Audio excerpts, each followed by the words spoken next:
I think that pretty much everybody at one point or another struggles with motivation and like getting themselves to get off the couch and actually do the things that they want to do, that they know they need to do. Yeah. And it's funny because everybody thinks that motivation is this thing that you get, Yeah. that it just happens to you. And then the order is first I get motivated, and then I go and I do something. and I do something. Exactly. And But really, it's the opposite. It's I go do, exactly, and then I become motivated. And it's like how many times do you go and you watch videos on YouTube or Instagram from Gary Vee or You feel really motivated, and you don't actually end up doing anything. Yeah. or maybe you do something that one TED day, Talks, yeah. but then you don't. But then that's it. Yeah. And it's actually the opposite. It's you have to go and do stuff, and then once you're doing stuff, the action of doing things is what's motivating you and giving you a good feeling that you're getting shit done. Yeah. And then you go and get more stuff done. So the hardest part is really just convincing yourself to just get up and go do something. And personally, I found that now I need less help with this. But when I was really like in a deep pit of demotivation, a couple of years ago, one of the things that got me out of like watching 45 episodes of Netflix nonstop in a row was just making a list of 3 items that I knew were super easy to do. And I figured if I get these 3 items done today, then today is a success, and I can move on. And even if it's literally doing the laundry and calling my accountant for something, and then I find it's good. It's like doing grocery shopping, Yeah. and then I'm done by 1, and then I have the option to go and do more. I That's usually the ended thing. up going and doing more. I think it's usually like, at least for me, it's a snowball. Like Yeah. it's really just, it's not even a list of 3 things. It's just like a list of one thing. Yeah. If I can get myself out of bed within a half hour of my alarm going off and do one high impact activity, the day will be productive. Like I'll get a bunch of stuff done that day.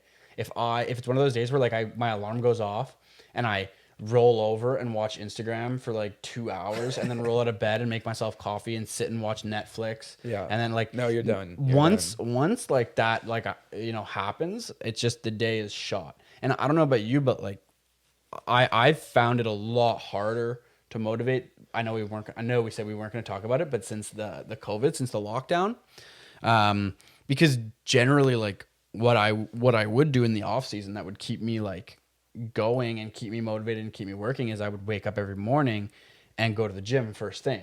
And that's like you're doing something at least somewhat productive first thing in the morning, and then the rest of your day like you just want to go. Now I don't really have that option, so it's been tough for me for sure to motivate, but the move has definitely helped because now I have you and Kendra above me, and I don't have a choice but to get up. Yeah, so basically just getting back in the swing of things for us is... And we got an office this year too. Yeah.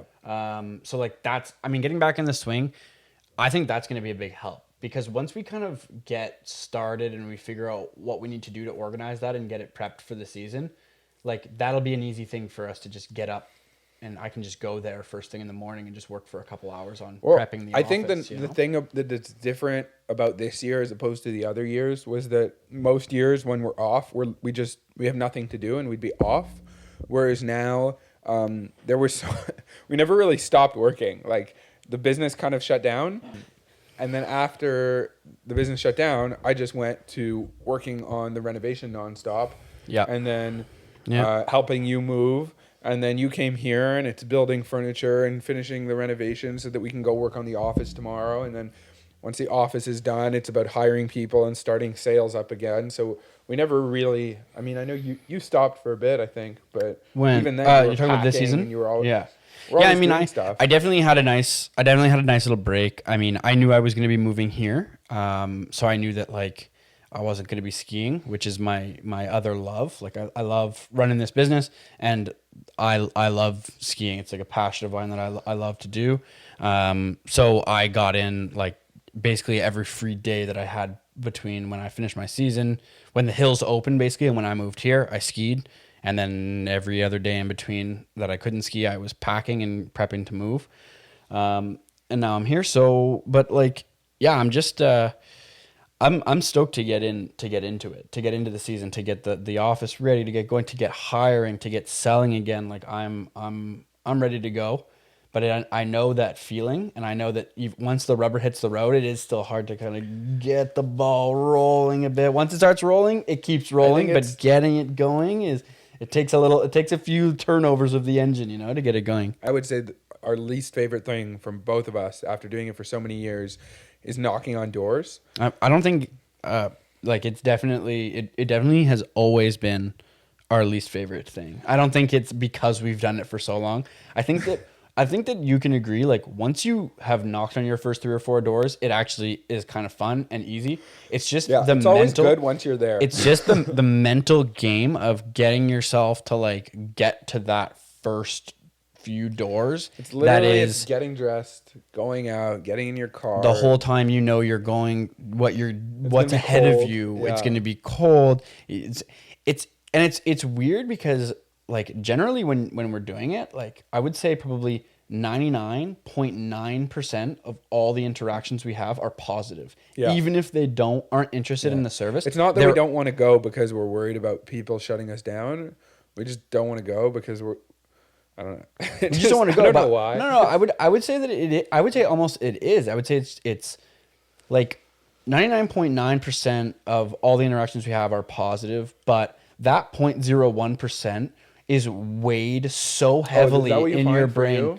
I find, yeah, I think so. Because like I have knocked on thousands and thousands of doors, right? And I don't remember pretty much any of them except for like 3 of the bad ones. And there's only really been like 4 or 5 bad ones. I find for me it's just daunting that I don't want to go out and spend 3 or 4 hours in the freezing cold.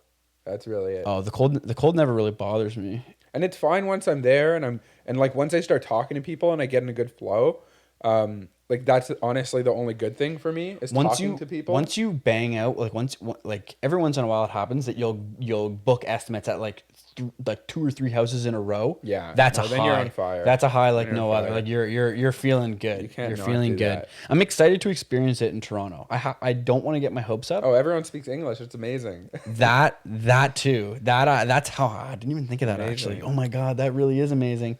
No, I'm more excited to see like what the rate of return is like. Do you think it's more than Montreal? What's your guess? I would say it's more. Do you think it's still like I think in the preseason you average like 1 an hour? I would say that is that the same in Toronto, 1 an hour, or do you think you probably depends what area and what time of year?